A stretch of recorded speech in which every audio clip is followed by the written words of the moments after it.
Good morning. Welcome to the First Unitarian Church of Salt Lake City. I'm Reverend Monica Dobbins. I'm the assistant minister here. And you know what? Today is my favorite day. It's Sanctuary Sunday. Woo! That's great. Thank you all for being here this morning. I'm sorry if I'm talking like right on top of your noggins.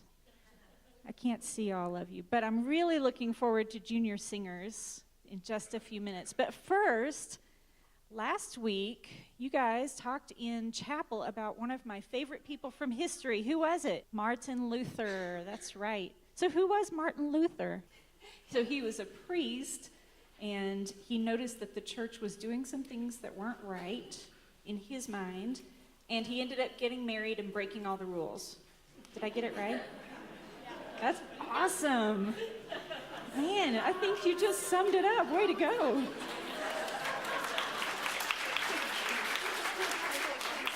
He did get married, and he broke all the rules. But what else did he do? What did he nailed something on the chapel door in Wittenberg, Germany. What was it?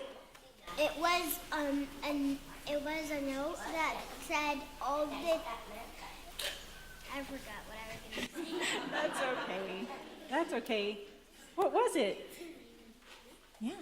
There's this thing, and there's this thing that he wrote, and its name was some number. It was 95. 95 Theses, right? Yeah, it was the 95 Theses. So he wrote in 95 statements what he thought that the Catholic Church was doing wrong and how he wanted to talk about it. And it ended up changing everything, which is pretty amazing. So what I really loved, and for those of you who were here in this room last week and not with the children in RE, what they did under Linda's direction and our RE team, they wrote their own theses and pinned them to a door. So they were pinning their own reforms onto the door, which is really awesome. So what is something that you would like to see reformed in our world? Yes? I think that we should try and prevent deforestation. Preventing deforestation? Yeah, for sure. What would you like to see reformed? Helping nature. Helping nature. Yeah, me too. Making bigger sandwiches for the homeless. Making bigger sandwiches for the homeless. Yeah, that's important. Addressing the State Street area and all the problems there. That's kind of within the city thing, but addressing places like State Street. Addressing problems in our city, like on State Street. Yeah, there's some big problems. Yes. Picking up garbage. Picking up garbage, so important. One more. They should make it so that more things are recyclable and less things aren't, because like candy wrappers and stuff aren't, and they like make a lot less. Making more things recyclable. This is a group of people down here that has a real heart for the earth. Can you tell? Yeah, I can too. Well, thank you all for participating in that. Thank you for learning about Luther. And now I'd like to invite the Pulsiful family to come forward and light our chalice today.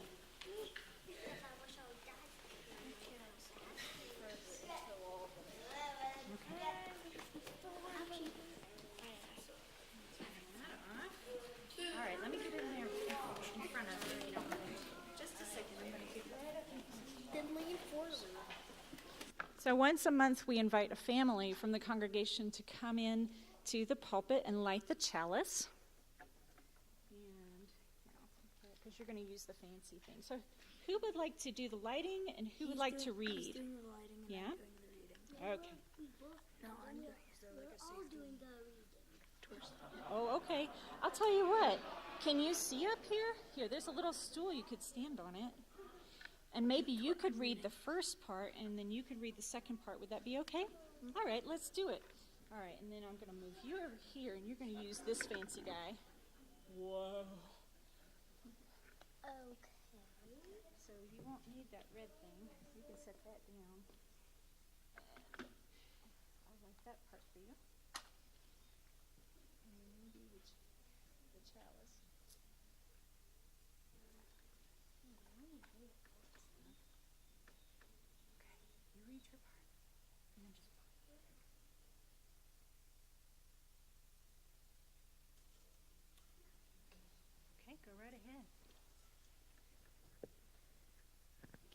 this part. Symbol. Go ahead and read it. Symbol of. Read it real loud. Am I supposed to say, do we like this? You can read this part. We like this chalice. No. Read this part, symbol of life. And then your brother's going to read that part. Symbol of life. Symbol of knowledge. Symbol of unity. Symbol of freedom. Mm-hmm. We light this chalice as a symbol of our faith. Here we gather to celebrate hope and the infinite possibilities of love. Wonderful. Thank you so much, guys. Thank you.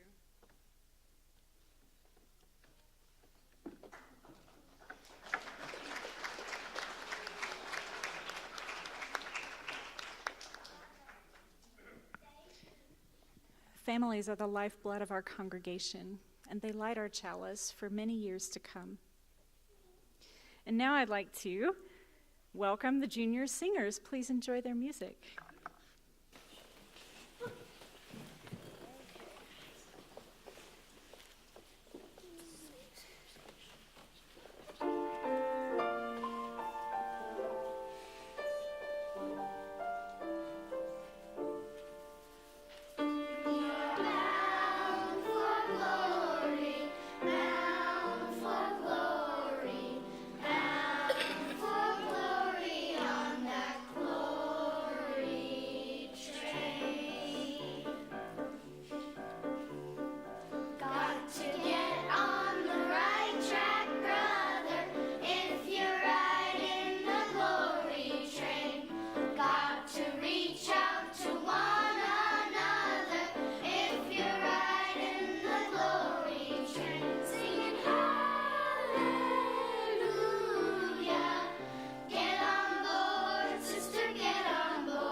Got to reach out to one another if you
Don't you all want to be in the junior choir? Yes. Thank you very much. Y'all are dismissed to your RE classes.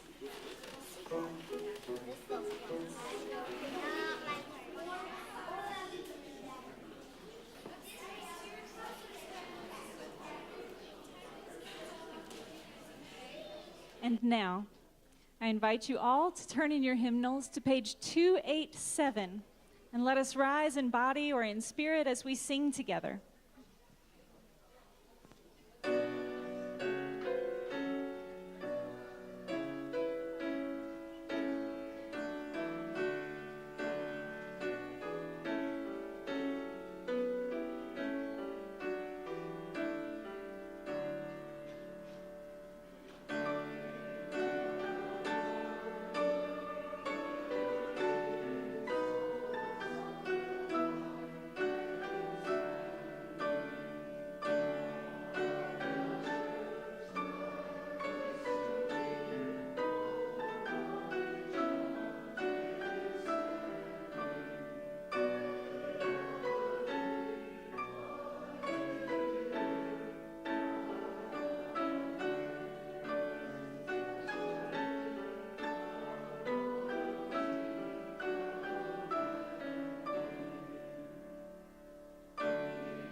I don't need the stool.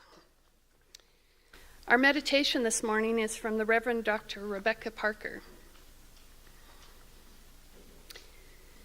In the midst of a world marked by tragedy and beauty, there must be those who bear witness against unnecessary destruction and who with faith rise and lead in freedom with grace and power.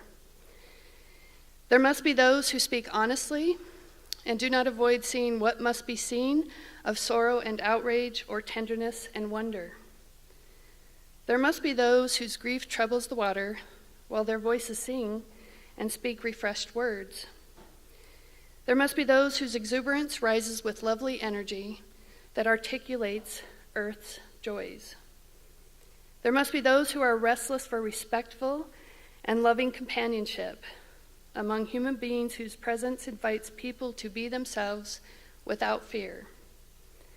And there must be those who gather with the congregation of remembrance and compassion, drawing water from old wells, and walk the simple path of love for neighbor. And there must be communities of people who seek to do justice, love kindness, and walk humbly, who call on the strength of soul force to heal, transform, and bless life. There must be religious witness. May we each be that religious witness. Let it be so.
I'd like to bring your attention to the announcements, which can be found in your order of service.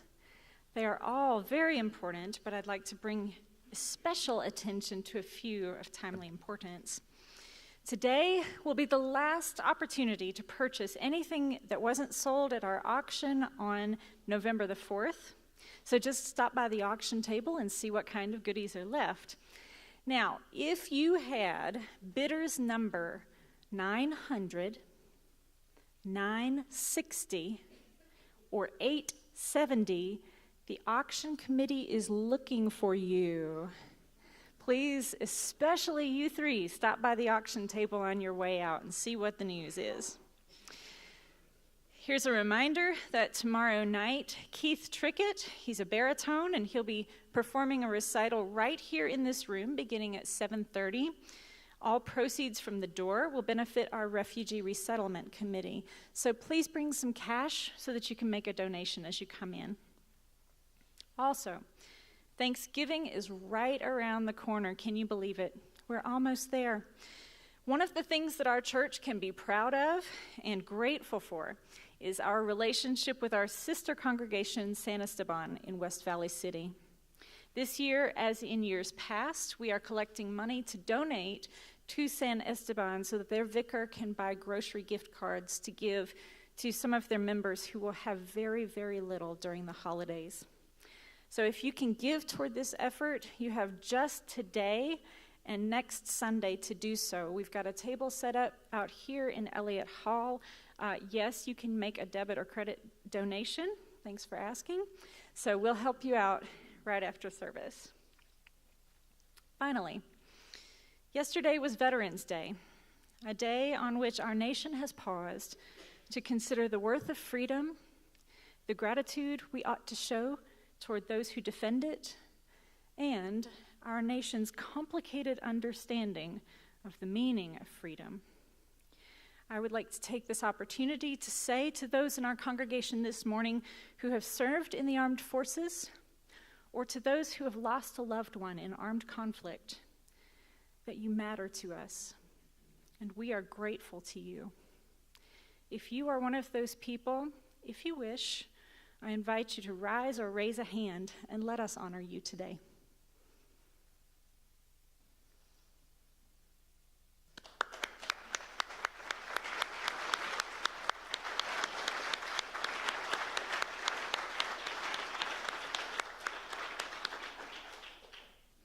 Back home, there's a famous song that goes like this: I'ma lay down my sword and shield down by the riverside. I ain't gonna study war no more. The best way for us to honor our veterans, living or dead, is to put our energy and our commitment toward ending war. It is not naive or foolish to work for peace. Let us hold our officials accountable, and let us sow seeds of peace in our own hearts as well.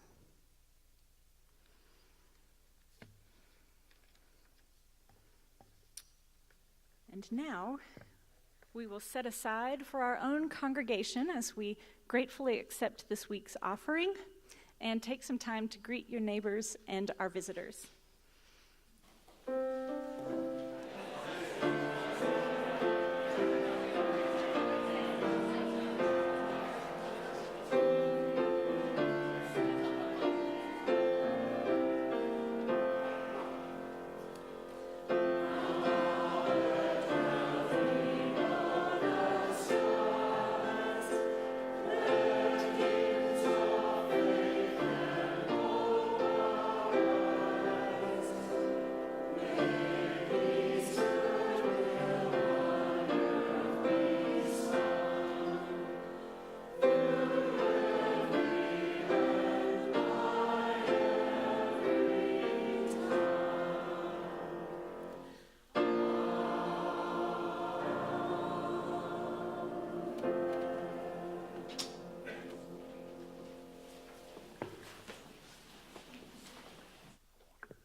On October 31st, Protestants around the world celebrated the legacy of the Reformation by marking the day that Luther nailed his famous 95 Theses to the chapel door in Wittenberg.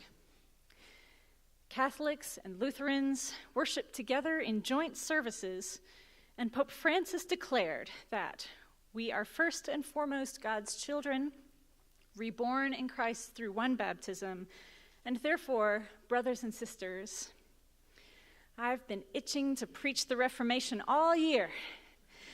But a Unitarian Universalist of the 21st century might ask, what's Luther got to do with us? Well, we may not all be Christians. In fact, most of us are not. Yet there's no doubt that we are Protestants. My theology professor, Mike Hogue, used to joke in class that Unitarian Universalists are hyper-Protestants. We can't be satisfied with just protesting the Catholic Church, nor even with protesting the Trinity or Christianity itself. We feel it's our sacred obligation to protest damn near everything in organized religion. And yet, as I sit here each week in this undecorated chapel, with its rows of front-facing pews and hymnals in languages I understand, as I minister each week to people who are struggling to understand their spiritual journeys and their moral responsibilities, I feel the influence of Luther all around me and marvel in the awareness of just how much we have in common with our Christian siblings after all this time. I'm amazed at how the values of the Reformation continue to influence American politics and culture. As William Faulkner said, the past isn't over. It isn't even past. The Reformation, now 500 years old, continues today as religious groups, both old and new, gather under its principles: freedom of conscience, the scriptures of the world in our own hands, in our own languages, and direct, unmediated experience of the divine. Maybe the word Reformation doesn't work for you. Call it resistance instead. And go back in time with me to 1933, as a 27-year-old Lutheran minister, just barely ordained, delivers a radio address. Adolf Hitler had 2 days earlier been sworn in as Chancellor of Germany. And young Dietrich Bonhoeffer, already a lecturer in theology at the University of Berlin, took to the airwaves to warn the German people against becoming prey to a cult of the Führer. His address was mysteriously cut off mid-sentence. 2 months later, Chancellor Hitler would co-opt the state Lutheran church, the Landeskirche, as a propaganda wing of the rising Nazi regime. Meanwhile, elsewhere in Berlin, a minister from America named Michael King was attending the Baptist World Alliance Congress. He and 29 other ministers resolved to integrate the Congress to include Black Americans and to denounce the rise of anti-Semitism in Germany. While in Berlin, he had occasion to learn about the life and ministry of Martin Luther. He was impressed with Luther's protest against the Catholic practice of selling indulgences, and deeply impressed to learn how a single monk had taken on the mighty Roman Catholic Church, armed only with the gospel. As he returned to the States, he wondered what that kind of protest might look like in racially segregated America. He was so moved by the life of this monk that he changed his name and the name of his 5-year-old son to Martin Luther King. Over the next decade, Bonhoeffer would become the face of the Lutheran resistance to the Nazis.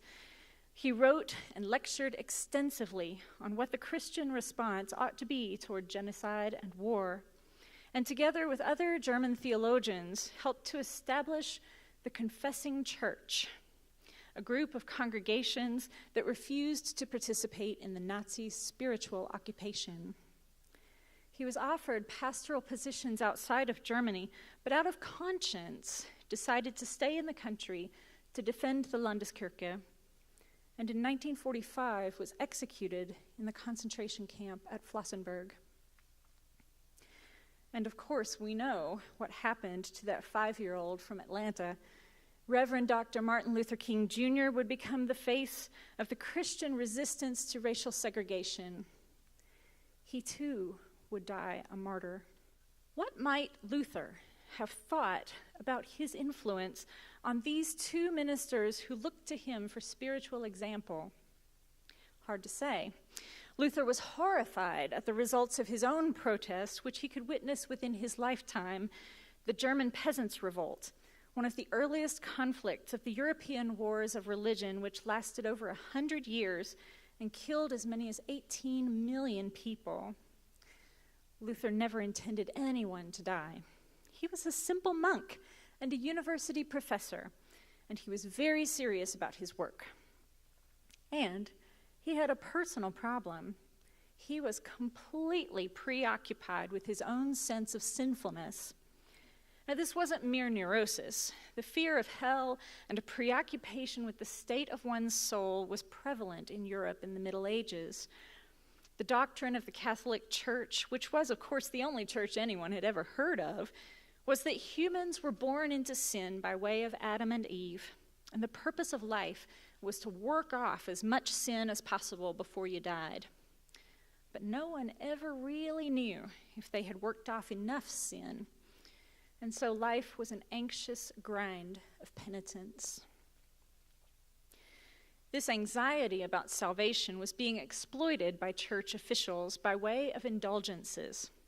Now, an indulgence was a way to pay money to the church as a means of reducing the time one might spend in purgatory before getting to heaven. The sale of indulgences funded public works projects, such as roads, bridges, and churches. Luther himself was not opposed to indulgences per se. How could he be when a large portion of his own teaching salary was funded by them? Yet the way indulgences were used by the church bothered him. The people of Germany, so far away from Rome, might have been poor and illiterate, but they were not stupid. They grumbled. Why doesn't the Pope simply empty purgatory out of love for lost souls instead of charging money to get them out? In 1516, the Pope sent an emissary to Germany to sell indulgences to raise money for the rebuilding of St. Peter's Basilica in Rome. The people were resentful. They were quite aware how wealthy Pope Leo was. Why wasn't he building the basilica with his own money instead of capitalizing on the insecurity of the masses? Luther ascertained that ordinary Christians were asking shrewd questions about indulgences vis-a-vis the wealth of the papacy. And for the papacy to repress these very sharp arguments of laity by force alone and not to resolve them by giving them reasons is to expose the church and the Pope to the ridicule of their enemies and to make Christians unhappy. He decided it was worth holding a debate on the subject.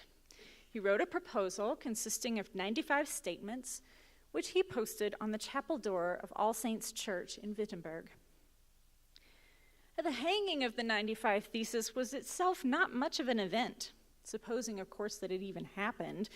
In Luther's time, to hang a set of theses on a chapel door had all the drama of a student hanging a party invitation on a bulletin board in a university hallway. Interesting, but not earth-shattering. Luther was simply announcing to other scholars that he wanted to make some time in the schedule to talk about the issue. But some of Luther's colleagues caught wind of his ideas and published them more widely throughout Germany and eventually throughout Europe. Moreover, they were published not just in Latin, the exclusive language of the learned clergy, but in German, the language of ordinary people. This doubled the threat to the papacy. Not only was Luther criticizing indulgences, which could only be issued by the Pope himself, he was doing so in a language that anyone could understand. Never before had vernacular language been used to criticize the Pope so widely. Suddenly, Luther was a wanted man. When at last he stood trial in Worms, ordered to recant or be excommunicated, he uttered these famous words, a testimony to personal conscience, to which reformers would appeal for centuries. Unless I am convinced by the testimony of the Holy Scriptures or by evident reason, for I can believe neither Pope nor councils alone, as it is clear they have erred repeatedly and contradicted themselves, I consider myself convicted by the testimony of Holy Scripture, which is my basis. My conscience is captive to the Word of God. Thus I cannot and I will not recant, because acting against one's conscience is neither safe nor sound. Here I stand. I can do no other. God help me. People sometimes ask me, why, if I am a humanist, do I also claim to be a Christian? There are many answers to that question, but here's an important one. Luther, Bonhoeffer, and King stand as testimony to the fact that true Christianity is not about conformity, capitulation, or complacency. It is about resistance to empire. Jesus was not murdered by his own people, far from it. He was executed by the Roman Empire for the crime of treason, for claiming that human beings are not subject to empire, but rather are subject to God alone. Luther, in the dark moments of his tortured soul, came to realize that the church did not and could not decide whether people were saved or not. No matter how many good things a person did, no matter how much money they might spend, no matter how many hours they spent on their knees, they could never achieve perfection. But they could come to a realization that they were good enough already.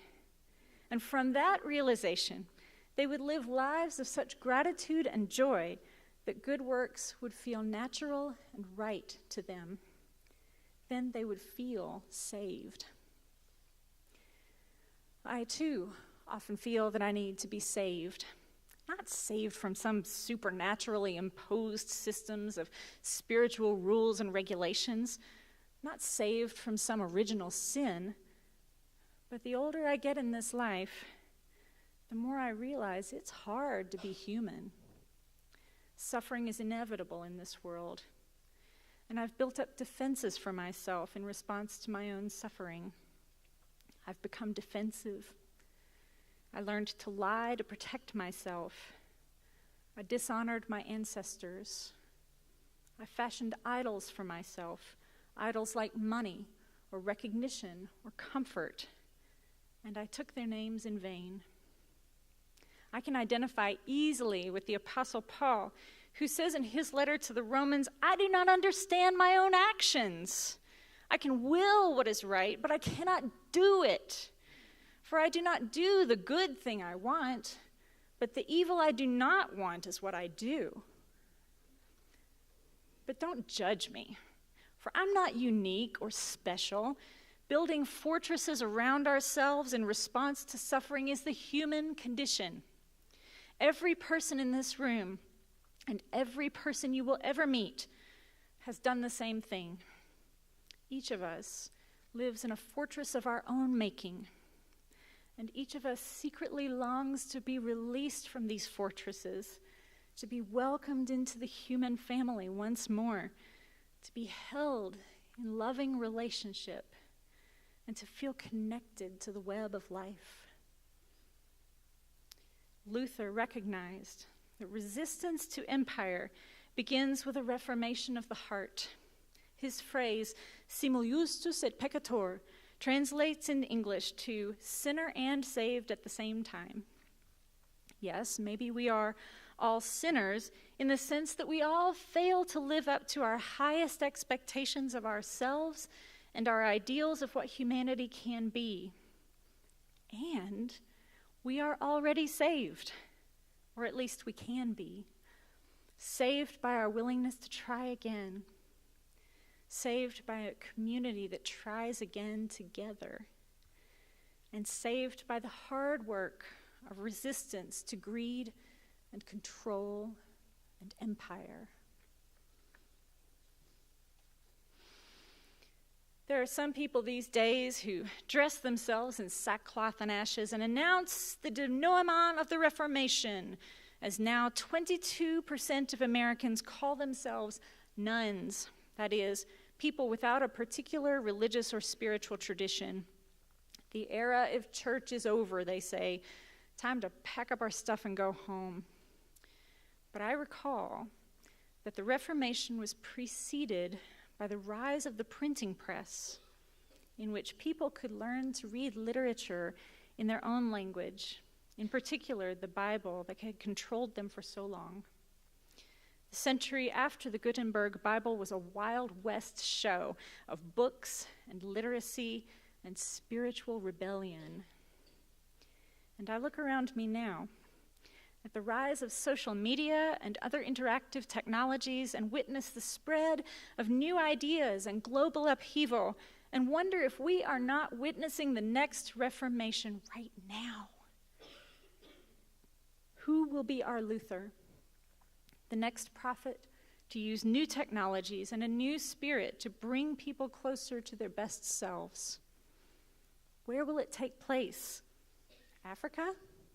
China? Syria? What will the next 95 theses say? And will anyone notice when they're posted? Who can say? But what I can tell you for sure is this. Luther unleashed a spirit of reformation that still shapes us in ways we cannot always understand or explain. And we live in his shadow. As long as there is empire, as long as there is evil in the world, as long as despair darkens our dreams, there will be a reformation. We are all reformers now. Amen.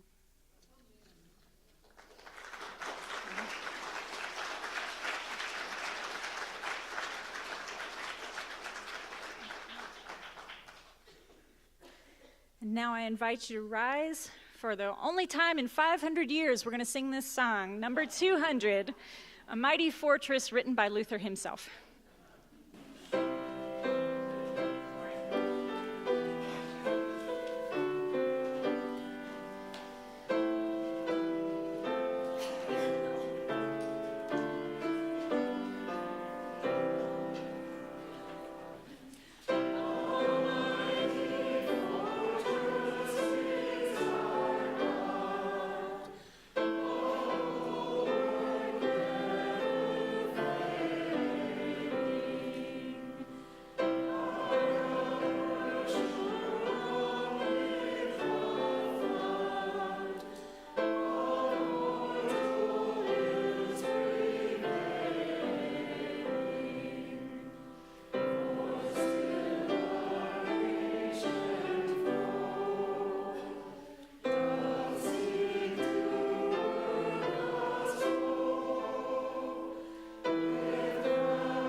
may be seated.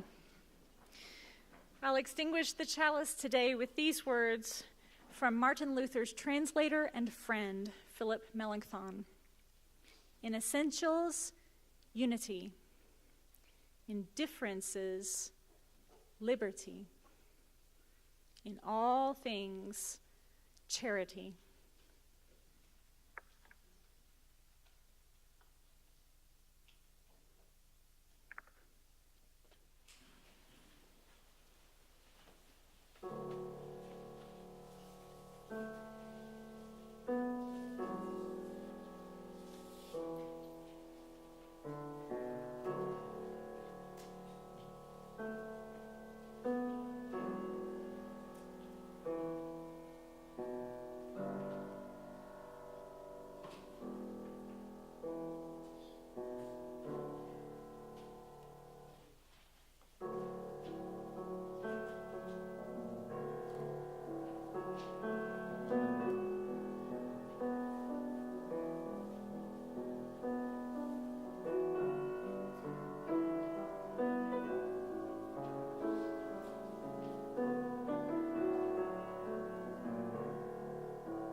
Thank you very much to Aaron Foster, our guest pianist today, who brought us Bach and Brahms and closed the service with his own composition.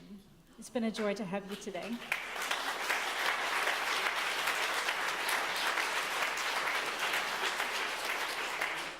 The word is there's coffee hot and ready. Enjoy it.